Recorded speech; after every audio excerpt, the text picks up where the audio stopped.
Good morning and happy Mother's Day. In honor of mothers everywhere, we are starting late.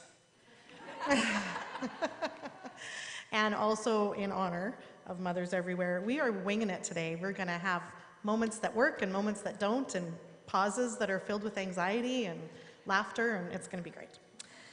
So for anyone who might not know me, my name is Alison White, and I'm the music director here at St. Paul's.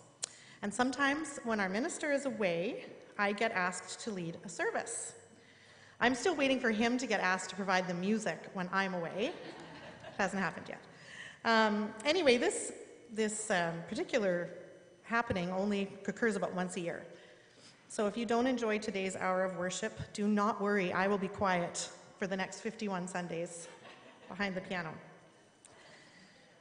Well, yeah, maybe not, right, Paula?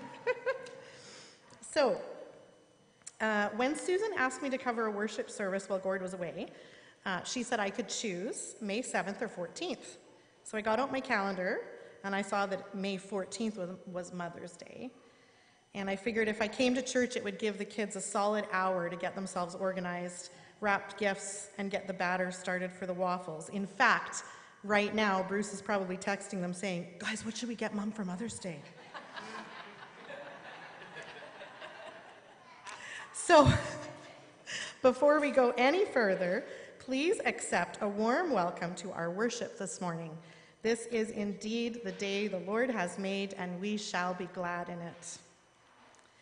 Some Sundays at this point in the service, and you can see in your bulletin, we do a land acknowledgement. I'm not going to do that today because I get to be in charge, and today's going to be very different. So instead, I'm going to do a mother's acknowledgement. All of us are here today because someone mothered us. We were fed and held, cared for and loved by moms, grandmas, great-grandmas, aunties, and sometimes even sisters. And it is through this first experience of being mothered that we begin to learn what love is, how it feels to be loved, how to give and receive love, and that not only are we a child of our mother, but firstly, that we are a child of God. So we move on now to announcements. You can start making your way up slowly, but I'm going to make the first announcement. I wore my brand new Ukrainian shawl today so that I would remember to let you know about the Troyanda dance concert. I'm shamelessly plugging my own kids' dance concert at 2:30 at the college today. It's $20 to get in. If you're under 15, it's free. And it's Madison's last time on stage here, and it is going to be amazing. So I know that many of us have held Ukraine in our hearts this year. And one of the important things we can do is help to keep their culture alive, because they can't right now. So if you feel called to come and have a joyful afternoon with us, you are most welcome. We start at 2:30. That's my announcement. Any others? Do you have an announcement? Oh, what's your announcement? Okay. Oh, you're selling chocolates? Did you want me to say that, Patty? Okay. Okay. Here, I'm going to lift you up. Oh my gosh, you're heavy. Bennett just whispered something about selling chocolates. Okay, there's chocolate after church in honor of Mother's Day. We're killing it today. Woo! Tom, did you have an announcement? Okay. And it's $3 for a box. Hi. First of all, I'd like to thank the ladies that spent time the other day making apple crisps. I was very good at them.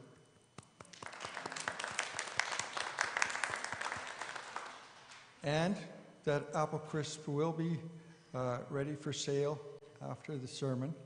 So if you want to come up and buy one, they're $20 each. Thanks very much. I think they'll likely after church, not after the sermon. But There's no sermon. Okay. Anyway, I'm happy to be here My treatments started okay, so here I am. Next week is Scott Woods, believe it or not. So I'm hoping that we will have some young, strong bodies here next Sunday, because we have to take all of this down. We won't move the piano. And we have to set up some tables and stuff in the narthex. So if you would like to give me a shout at some point today, or I will start phoning to make sure I'm going to have bodies here next Sunday after church. We also need a couple of people to make some cold drinks and serve them afterwards, so you can also let me know about that, or I will be phoning. Can't remember if there's anything else in particular. There does need to be somebody here at 1 o'clock. I'm hoping, if I am still feeling well, that I can be that person, but I would like a backup just in case I can't. So someone with a key. And I think that's about it. I hope you've all got your tickets. We are not sold out, that I can tell you. So ask your friends, ask your neighbors, let them know that it's happening. It's a good show and well worth $45, I've been told. So let's sell those tickets and make some money. Thank you.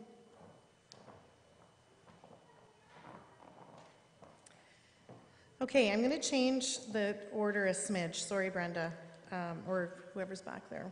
I'm not going to do the call to worship right now. Instead, we are going to do our greeting. So we're going to greet each other with the peace of Christ. And take a moment, if you just remembered that it's Mother's Day, feel free to use this time to send your mom a little greeting if you need to, or someone else that you'd like to say Happy Mother's Day to. So please wave and do all the things you love to do.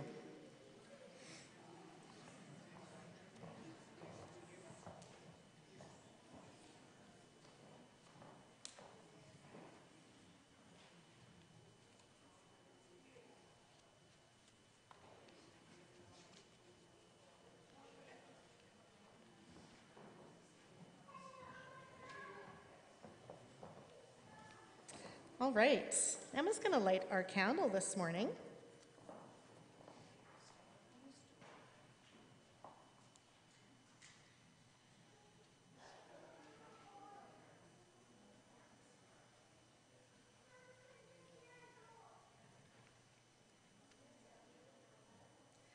So we light this candle today, remembering that as we worship, we are children of God first and always. And God's love surrounds us today and every day. Now I'm going to call this segment, we're not at the opening prayer yet, but that's fine. The screen can just stay up. It's okay. I'm going to call this segment Call to Worship / explaining what's going on today, because you're probably wondering. So, because my specialty is music, I usually focus on that when I'm leading worship. And since today is Mother's Day, I decided to combine the two into a service built around the music our mothers shared with us. There are few moments more life-changing than becoming a parent. The moment you first meet the child you've been longing for becomes ingrained in your very cells. Often as a new parent, we honor that moment by welcoming and introducing ourselves to our new family member. If we've given birth to the baby, they will recognize our voice and be comforted by its familiarity. Today we're celebrating mothers, but preparing this service reminded me of when Bruce was handed Mason, and I had not remembered this in 21 years. It was so cool that this memory came up. Mason was a screaming newborn, just minutes old, and the nurse gave him to Bruce. And Bruce started talking to him in the voice only Bruce has. And Mason immediately got calm and quiet and held Bruce's gaze for about 30 minutes. I won't tell you what was happening with me during those 30 minutes. I was busy. So there was Bruce holding him, and Mason calmed right down. And as parents, our voices are one of the first tools we have to comfort our children. And often that can happen with a song. Singing to a baby has benefits for both parent and child, of course. The breathing and phrasing that singing requires lowers the singer's blood pressure and slows their heart rate. while the baby is comforted by the voice of someone who loves them, being held in safe arms, and the rocking motion we instinctively pair with song. Many parents, not all yet, but Liz and I are working on that on Thursday mornings. Many parents continue singing to their children as they grow. And the songs we remember from our childhood helped us learn our language, passed on culture, alerted us to patterns, rhythms, rhymes, allowed us to explore different emotions, developed our sense of anticipation and our ability to feel a beat, and most importantly, strengthened our bond with our family as we enjoyed favorite songs together. And it's from this early introduction to music and within this loving caregiver-child relationship, we continue to hold dear certain songs in our hearts, so that often hearing those songs will prompt us to recall a cherished memory.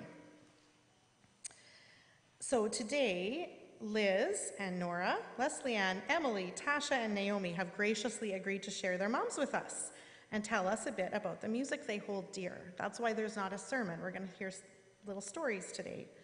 And my hope is that as you enjoy their stories and the melodies that their moms taught them or shared with them or enjoyed, that you might recall a memory you might not have thought of in a while, and you can take a moment to enjoy that today. So that's why today is going to feel a little bit weird, in the best way. Now we are ready to do our opening prayer, and it's just going to take a minute. We're going to do some silent praying while the techie people get ready. I invite you to bow your heads and join me in a musical prayer.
So for those of you that might not know, that was my mom. And she was the music director here before me. She roped me into this position and then left. And I know many of you miss her voice and her presence like I do. Now, poor Liz. I put her first, and I knew she'd be crying. So I phoned her yesterday and said, just a warning, you will be in tears when you try and tell your mother's story, but tears are okay. So Liz, come and tell us about your mom.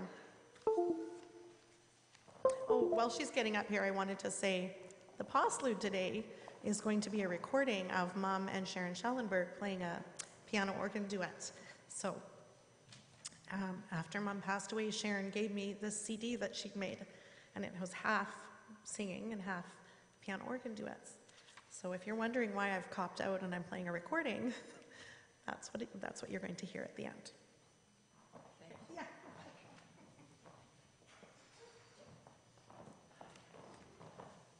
I think she's getting even with me because I wasn't here on Thursday and she did the kids group all by herself. What a way to get even. I haven't heard that beautiful voice in a long time. Okay. Do we have pictures? Okay.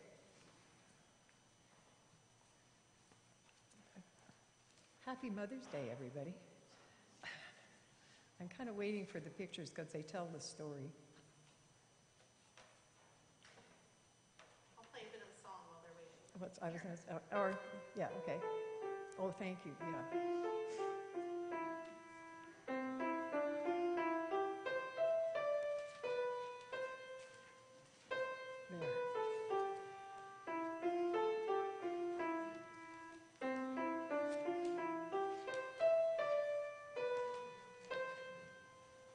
That song that Allie's playing is called White Coral Bells, and it's a round that we used to sing around the campfire.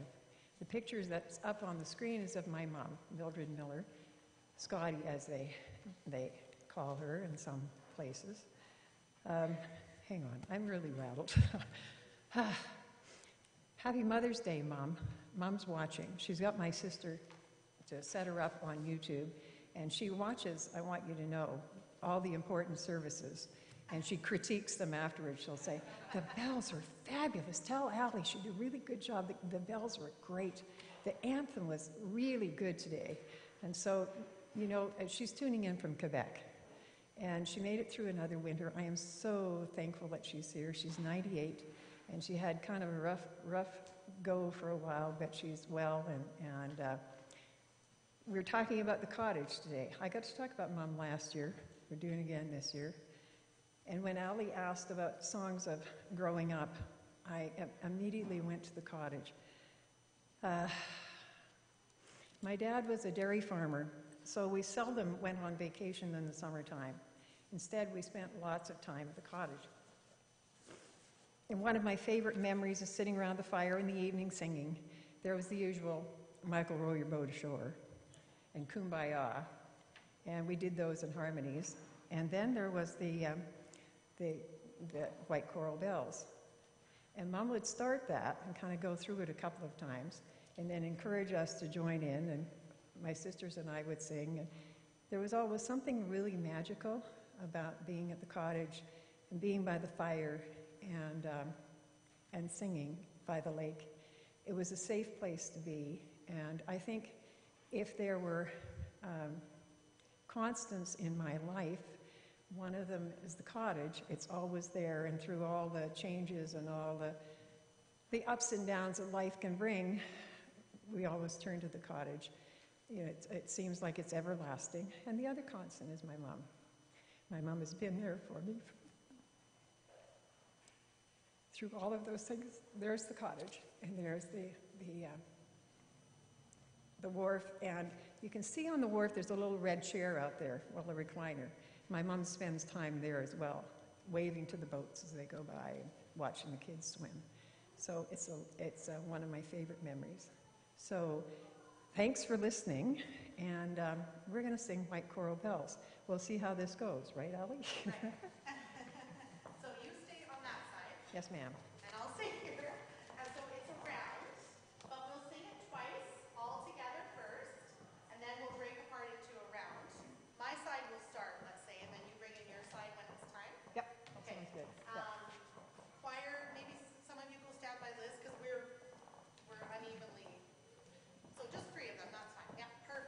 And just so Mom knows, there are different versions of words, and this might be a little different than yours, Mom. Oh, sorry, Liz. That's okay. We're doing our best here.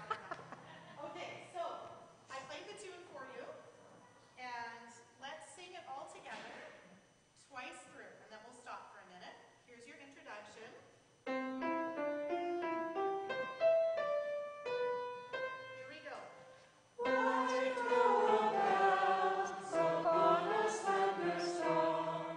Lilies of the valley, grace like golden dawn. Oh, how I wish that you could hear them sing. That will happen only when the fairies sing. Again. Like autumn bells upon a thunderstorm. Lilies of the valley, grace like golden dawn. Oh, how I wish that I could hear them sing. That will happen only when the fairies sing. Okay, my side. We're going to start first, and Liz will tell the organ side when to come in. We're going to sing it 3 times each. Yeah, yeah? Yep, yep. Here we go. My side, here's your introduction. Here we go. White bells upon a thunderstorm. White bells upon a thunderstorm. Lilies of the valley, grace like golden dawn.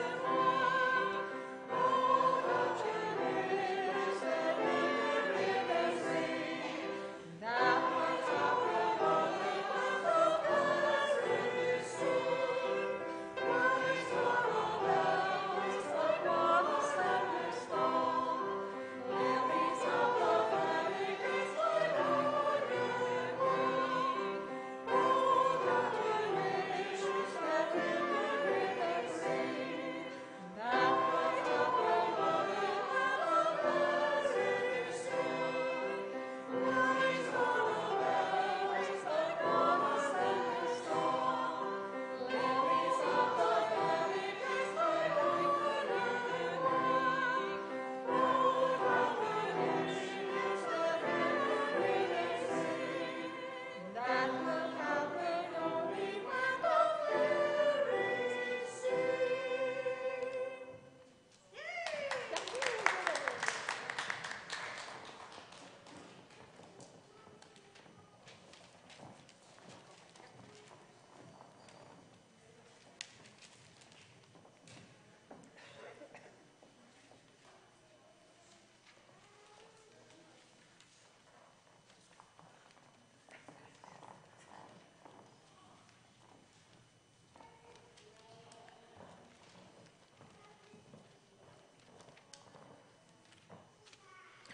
This morning, my first thought was, why did I say I'd do this? But here I am.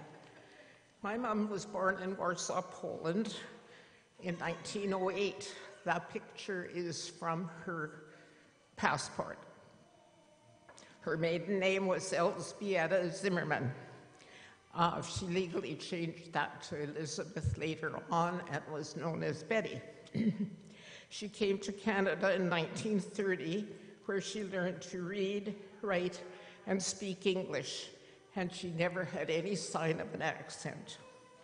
Mom had sung in a choir in Warsaw.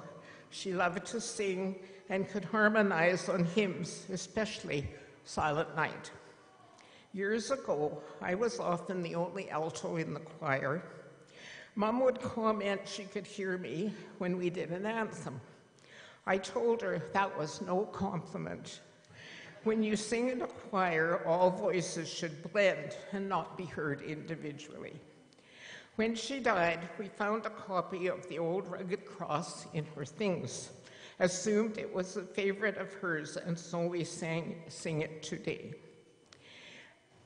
Mom and Dad were members of, or not members, but attended this church from 1957 until they died in 1982. Some of you will remember the old rugged cross, which we will sing today. And happy Mother's Day.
Okay, now it's story time. Hi, guys. Oh, everyone's bringing me their... That's wonderful. We have two things happening at once here. I'm going to sit down. So let's wait for everybody to come up here. And boy, a lot of people got my message about bringing things for a baby and a new mom. So we're going to just put those things aside right now because that's a different part. Boy, when people get asked to help, we are so good at helping. Look at this. So I brought a little, like a laundry hamper today, and we're going to put all the special things that we're collecting, we're going to put them in here. But first, I have some other things in the laundry hamper. What do I have? I have a little baby. Oh, Emma, will you look after that baby for me, please? Emma. Is the baby's name Emma now, too? Bennett, you look after that baby? Perfect. Okay, I have a couple other babies. Oh, this baby has no clothes. Just here. Ah, this baby's dad forgot to get the baby dressed before she came to church today. I'm blaming the dads because it's Mother's Day and I will not throw shade on the moms on today. There, you want the baby? There, we have a little baby. Okay, Ethan. You probably don't play with dolls anymore, right? But I have a really special one. Will you look after this one for me? Thank you. Ethan he's taking his role very seriously. That is your brother. And I bet he looked after you when you were born, didn't he? He kissed you, when you were sad. And when you were a baby.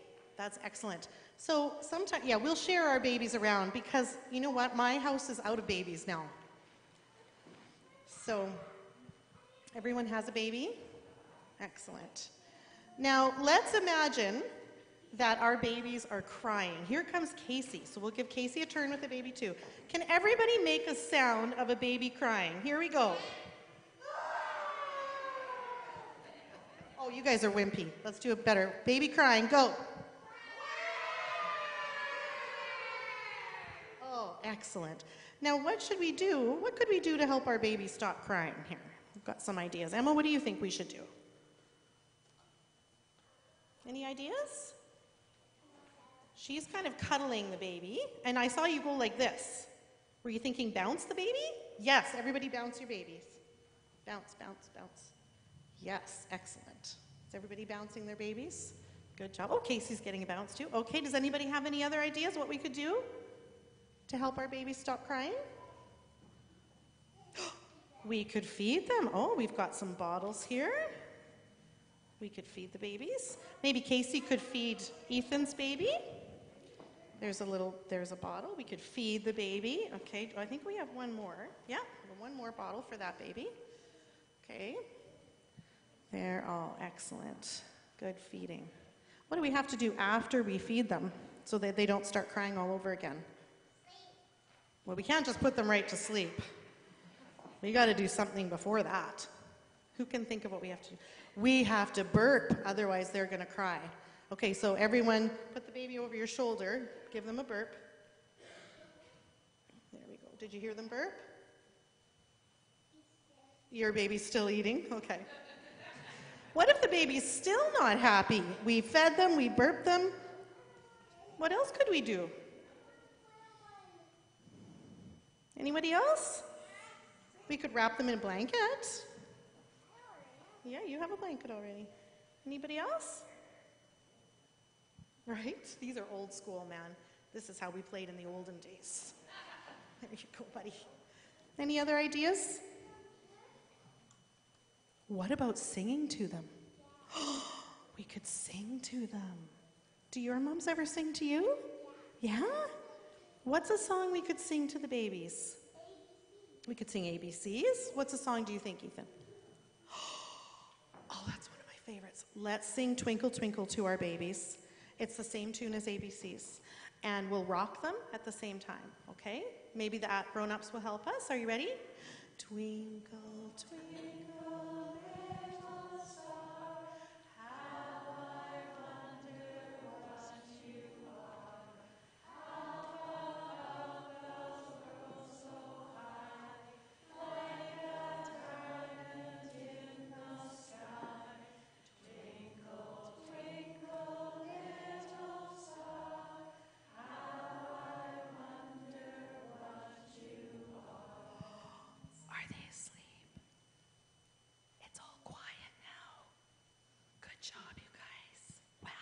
So here's what we're going to do. I know, your baby's still awake. Why is your baby such a troublemaker? So here's what we're going to do. I think I saw some Sunday school things set up for you in the nursery. You could take these babies and look after them. Bring them back after church. And I bought a book about moms. And I'm going to send it. So one of you can take it to Sunday school, and maybe your Sunday school people will read it to you there. It's a brand new book. So bring it back with the babies after church. Is that okay? If they cry again, sing. Okay? Tiptoe out so you don't wake them up. Okay? Shh. Okay, bye, guys. Where is it? Maybe someone has it.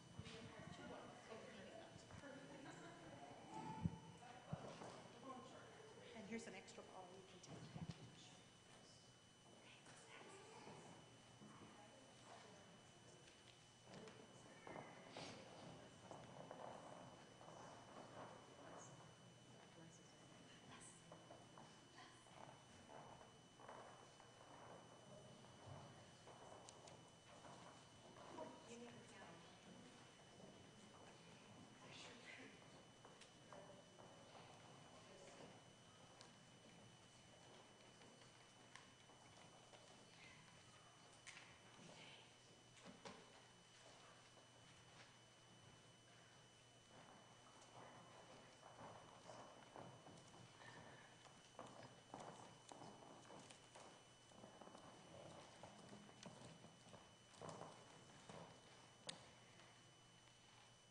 When Alison first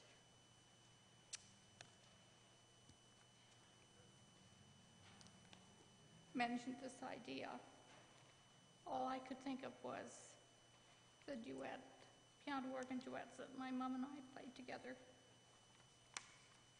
I never thought that she was going to ask me to speak, because I don't speak. Anyway, my mother, Louise Roach, was organist and choir leader at St. Paul's United Church in Trochu for 35 years. Does anybody know where Trochu is? Yes. Okay. She started me on the piano at the age of 8, and this worked for a little while until I said, "Mom, when can I take from a real piano teacher?"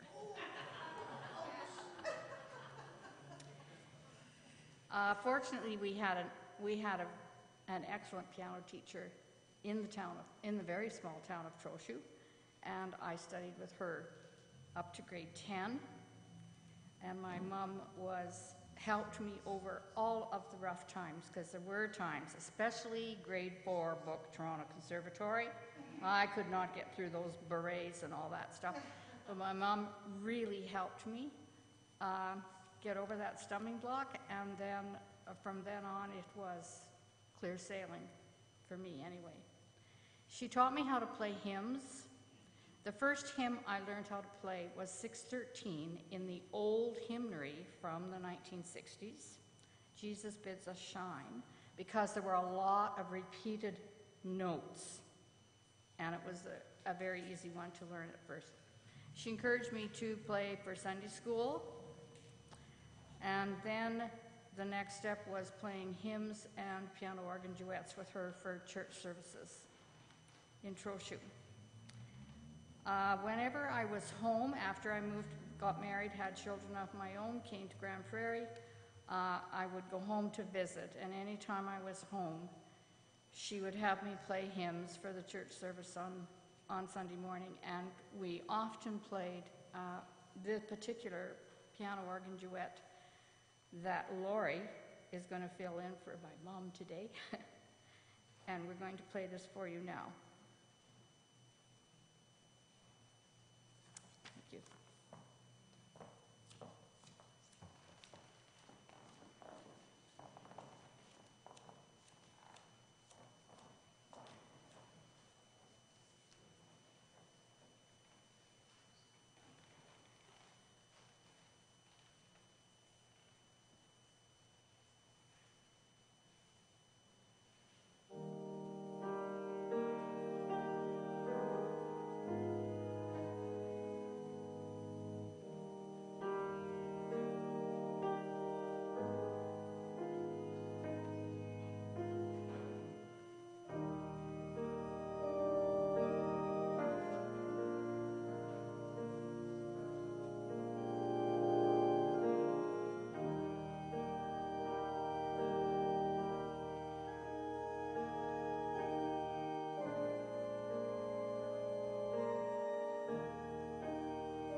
So I just want to say before I start that my mom is an avid player of handbells. She plays in 3 and sometimes 4 choirs in Edmonton. So the handbell pieces that we played today were also kind of a tribute to her.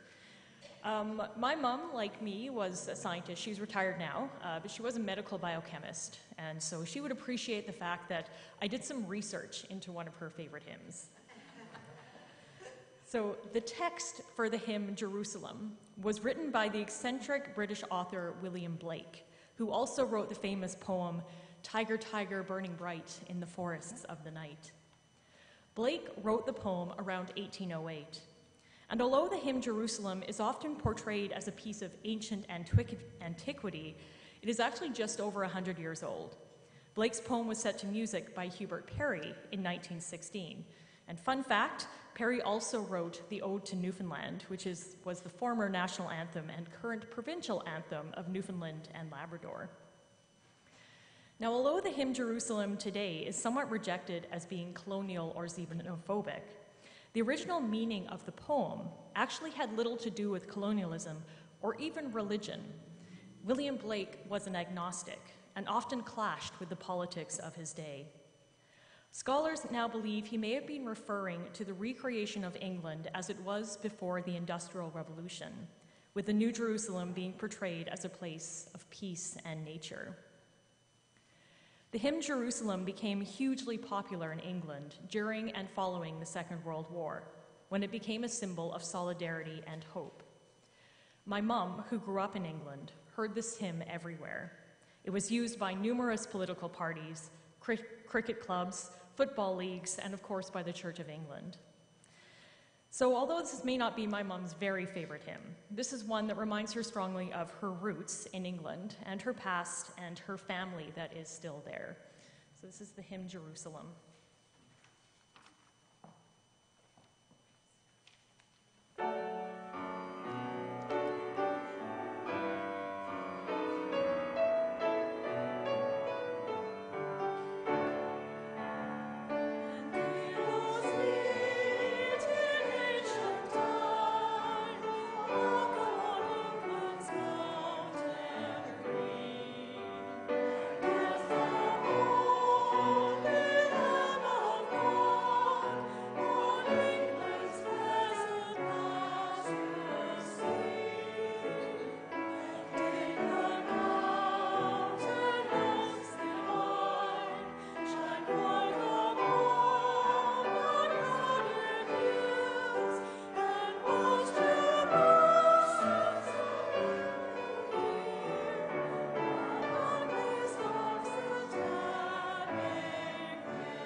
Okay, so I thought today for our Minute for Mission, we would highlight a local program that helps out mums. So I'm going to tell you all about the Baby's Best Start program, and feel free to spread the word. So this is a local program for pregnant and parenting women with children 0 to 6 years of age. They support mothers of any cultural background, and there are no fees to attend the programs. I think the program is run out of the Friendship Center. Thank you. Um, and services and supports are offered in Grand Prairie, Wembley, Grovedale, Sexsmith, Claremont, Valley View. So it helps out the whole region with educational groups, nutritional support, social support, referrals, all the things that moms need. And some of their programs, they have a Little Chefs program for kids age 2 to 5, and they do little cooking and craft and stories.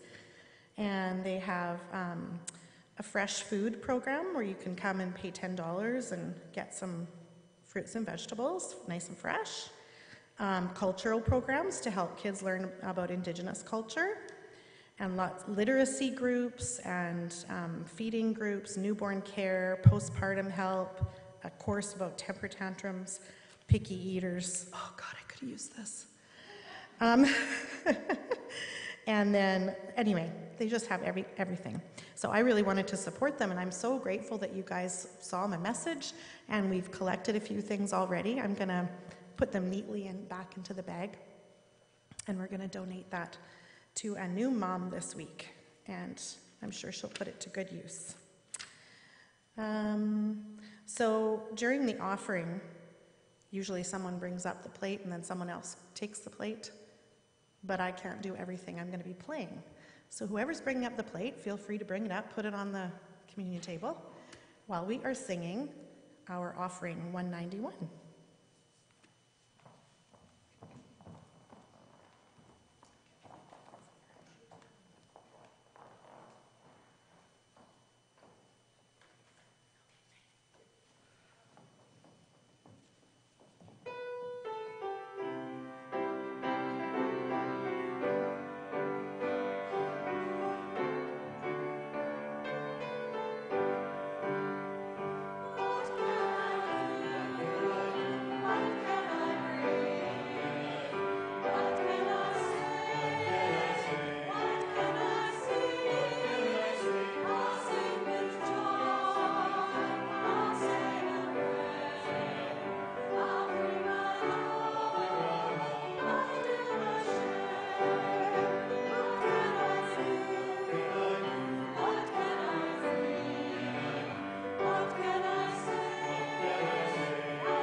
So I'm Tasha, and I'm a fiddle player, I guess. And I got that love from my mom. That's my mom there and my stepdad, Randy, and they all play violin. And from the age of 3, my mom started me in lessons, and she said, figure out what you want to play. You don't have to necessarily play the violin, but you're going to be playing something till you're 18, so figure it out. And worked, because I'm a violin player, and my brother plays the bass and guitar and all that stuff. So I asked her, I said, so I'm going to play in church, and there's supposed to be something that, like your favorite song. She's like, oh, okay. So she had given me a couple of options, and she's like, oh, no, you need to do Danny Boy. I said, oh? She's like, everybody will know it, it'll be great. And so she would teach us, like, we didn't work well together as a student and teacher relationship, but she did teach me a few songs, but I don't know if you know what it's like to have your mom as a teacher? Yeah, it's real fun. So this is for my mom, Barb, her name is. My mom's name is Barb too.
Okay, this is my family a few years ago. My mom was a pastor's wife, and I was a pastor's kid, of course. And there was 5 kids. I'm number 4. So by the time I came along, my mom was pretty busy. She had to look after all of us kids during church while Dad preached. She had and lots of entertaining, going visiting and such. So she had, I think at times she felt very overwhelmed, and that life was difficult in some ways. One of my favorite memories is that as she was doing her work during the day, we would often hear her humming, and she would just hum and hum and hum as she worked. And one of her songs that she would hum very frequently was a hymn, Under His Wings. And I think that she gained a lot of comfort from this hymn. Under His wings I am safely abiding. Though the night deepens and tempests are wild, still I can trust Him. I know He will keep me. He has redeemed me, and I am His child. And so I think, over the years, it was a really special song to her. Later in life, after all of us wild kids grew up, she got into crafting, and she had all kinds of hobbies. This is a very special memory. 2 years before she passed away on a Mother's Day, 4 generations, my mom and me, my daughter, and my granddaughter, to be together on Mother's Day. In her later life, she also really surprised us because we never would have guessed, but she became an avid Blue Jays fan. She would not miss a game. If she was going to be away, they had to record it so she could watch it later. And she wore this shirt. I received this as part of my inheritance, but you could never see her without this shirt. She only took it off to wash it and to go to church. I don't think she wore it to church, but she surprised us, and I'm so glad that she, in her later years, could discover some of the interests that were her own. It is very special for me today to share her favorite song with you. It was one that she asked me to sing at her funeral. We sang it around her bedside as she was taking her last breaths, which was exactly 9 years ago today, and almost to the minute. And so it's very special for me to share this song with you today.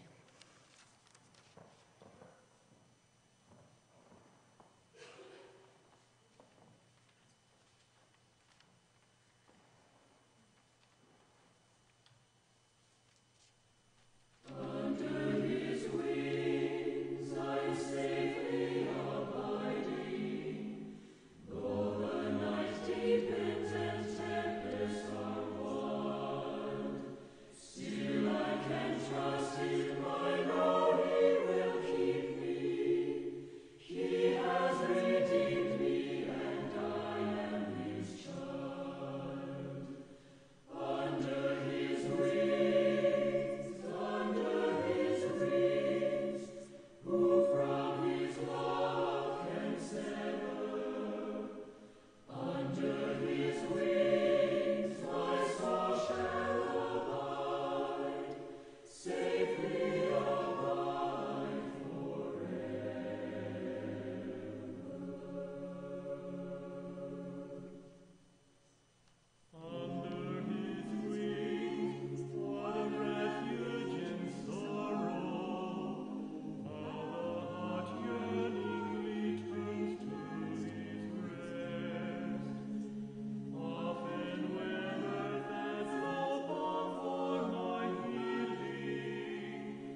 What a lucky crowd we are to have all these great mums to share stories about.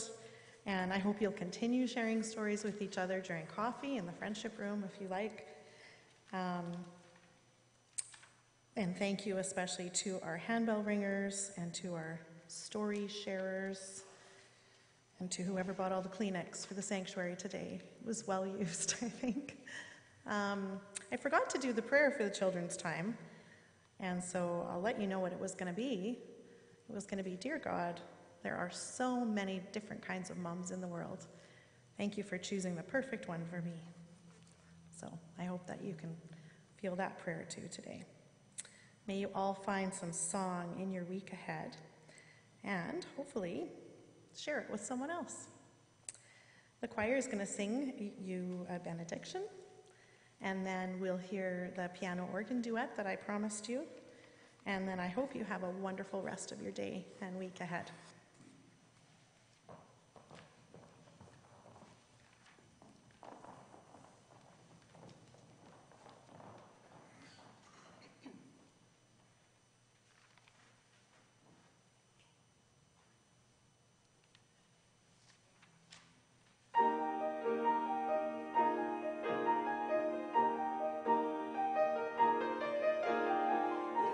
Shall